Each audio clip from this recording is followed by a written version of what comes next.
दुनिया आज सबसे बड़ी जंग जिसको रसूलुल्लाह सल्लल्लाहु अलैहि वसल्लम ने मुल्हमातुल कुबरा कहा है, क्या वो शुरू होने जा रही है। दूसरी जंग अजीम के बाद से लेकर अब तक अमेरिका कैसे दूसरे मुल्कों को लड़ाकर खुद सुपर पावर बनता चला आया है। दूसरी जंग अजीम के बाद अमेरिका के सफीर ने बरतानवी वजीर आजम चर्चिल की बहू के साथ बनाया अफेयर और उसके बाद क्या हुआ। वेलकम टू माजी हाल यूट्यूब चैनल। आज की वीडियो में हम इसी मंजर को डिस्कस करने जा रहे हैं। जब जंग अजीम दोम अपने बिल्कुल एख्तिताम पर थी तो उस जमाने में एक अमेरिकी सफीर बरतानिया में बहुत मशहूर हुआ जिसका नाम था एवरल हॉरिमन। ये बरतानिया में लंदन में जिस वक्त मुकीम था और जंग हो रही थी तो चर्चिल उस वक्त का वजीर आजम था। इसका चर्चिल की बहू के साथ अफेयर हो गया और ये बताने के लिए खास तौर पर कि मैं एक सुपर पावर का एम्बेसडर हूँ और बरतानिया हमारा मोहताज है, ये उसको लेकर कभी एक पब में चला जाता, कभी दूसरी जगह घूमता फिरता, जिससे बरतानिया के लोग जो बड़े तहजीब के लिहाज से कदामत पसंद थे उन्हें बहुत बुरा लगता। बरतानिया ने खास तौर पर दरख्वास्त की कि कुछ नहीं, कम से कम हम आपके इत्तेहादी तो हैं, आप हिटलर के खिलाफ जंग में हमारी मदद कर रहे हैं, लेकिन इस शख्स को यहाँ से शिफ्ट कर दें,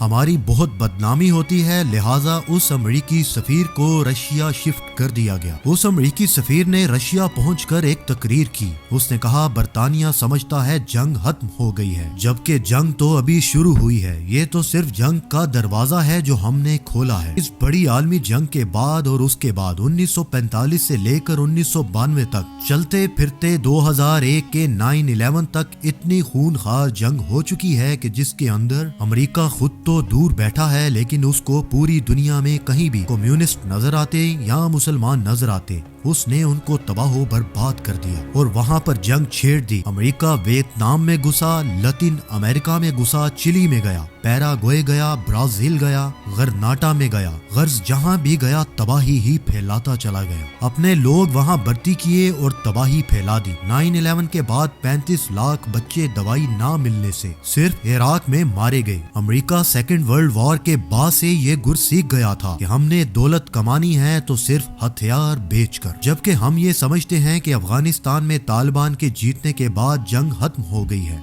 नहीं, बल्कि जंग तो अभी शुरू हुई है। अमेरिकी सफीर के बयान को दोबारा दोहराता हूँ। जब वो रशिया पहुंचा उसने कहा बरतानिया समझता है जंग खत्म हो गई है, जबकि जंग का दरवाजा तो अभी खुला है। इसी तरह अफगानिस्तान से निकलने पर जंग का नया दरवाजा खुल चुका है और अब हम बहुत बड़ी जंग के दहाने पर आन खड़े हुए हैं। वही जंग जिसको सैयदुल अंबिया सल्लल्लाहु अलैहि वसल्लम ने मुल्हमातुल कुबरा कहा है, क्योंकि अमेरिका वहां तबाही और बर्बादी फैलाने के बाद निकल गया और तालिबान वहां बरसरे इक़्तिदार आ गए हैं। लेकिन तालिबान का इम्तहान अब शुरू हुआ है। उन्हें दुनिया के सामने साबित करना है इस्लामी हुकूमत कैसी होती है, साबित करना है हम इंसाफ कैसे करते हैं और दुनिया के सामने साबित करना है अमनो ईमान का निजाम क्या होता है। आज भी वहाँ धमाके हो रहे हैं जो करवाए जा रहे हैं। दाइश जो अमेरिका की पली पलाई फोर्स है वो वहाँ पर मौजूद है। इसके अलावा इर्द गिर्द के ममालिक भी वहाँ पर जाकर धमाके करते हैं। जाहिर बात है उनके बस की बात नहीं, ये तो अमेरिका के बस की ही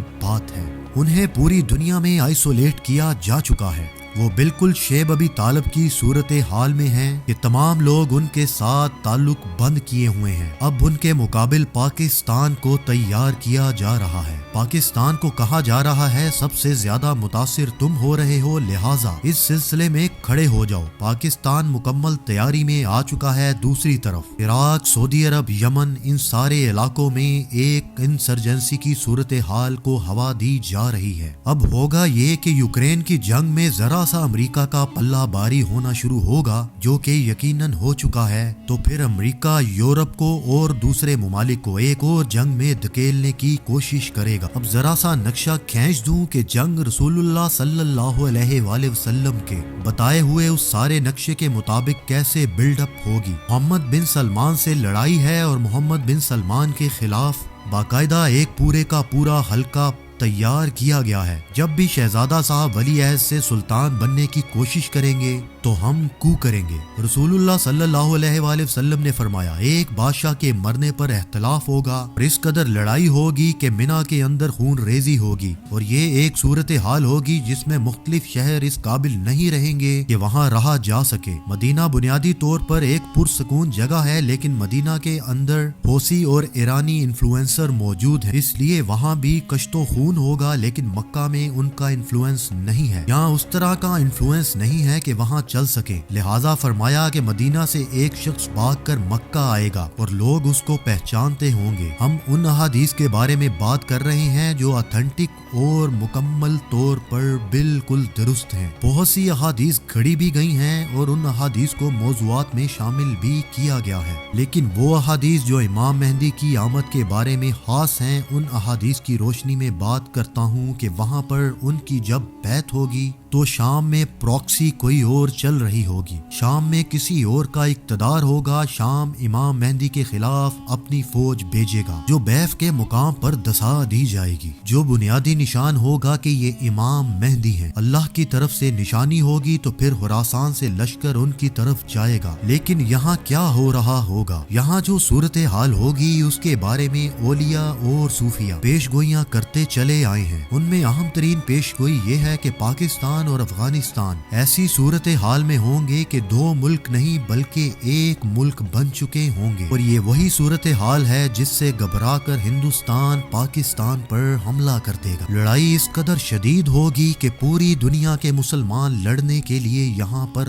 آن پہنچیں گے، اور وہ لڑیں گے اٹک یعنی سندھ کے دریا کے عین اوپر۔ سندھ جو کہ ڈیرہ اسماعیل خان سے ہوتا ہوا یہاں پنجاب کے پاس سے گزرتا ہے، یہ احادیث میں کہاں ملتا ہے؟ یہ احادیث میں ملتا ہے غزوہ ہند کی اس حدیث سے جس میں رسول اللہ صلی اللہ علیہ وآلہ وسلم نے فرمایا کہ بیت المقدس سے ایک شخص لشکر بھیجے گا ہند کی طرف اور سندھ کی طرف۔ ابھی بیت المقدس سے کوئی لشکر سندھ فتح کرنے نہیں آیا، اور فرمایا یہ لشکر دجال کی آمد تک یہاں رہے گا۔ دوسرا یہ کہ جب یہ لشکر ہند کے حکمرانوں کو زنجیروں میں جکڑ کر لوٹے گا تو عیسیٰ ابن مریم کو اپنے درمیان پائے گا۔ تو جنگ ابھی شروع ہوئی ہے، اور جنگ شروع ہونے کا مطلب ہے آپ امریکہ کے ساتھ کھڑے ہو رہے ہیں، اور آپ یہ سوچ لیجئے امریکہ کے ساتھ کھڑے ہونا دجال کے ساتھ کھڑے ہونے کے مترادف ہے۔ ویڈیو اگر آپ کو اچھی لگے شیئر کیجئے، ماضی حال لائک کیجئے، فیس بک پیج بھی ہمارا لائک کیجئے، اور اپنی رائے سے ہمیں آگاہ کیجئے۔ اجازت دیجئے، اللہ حافظ۔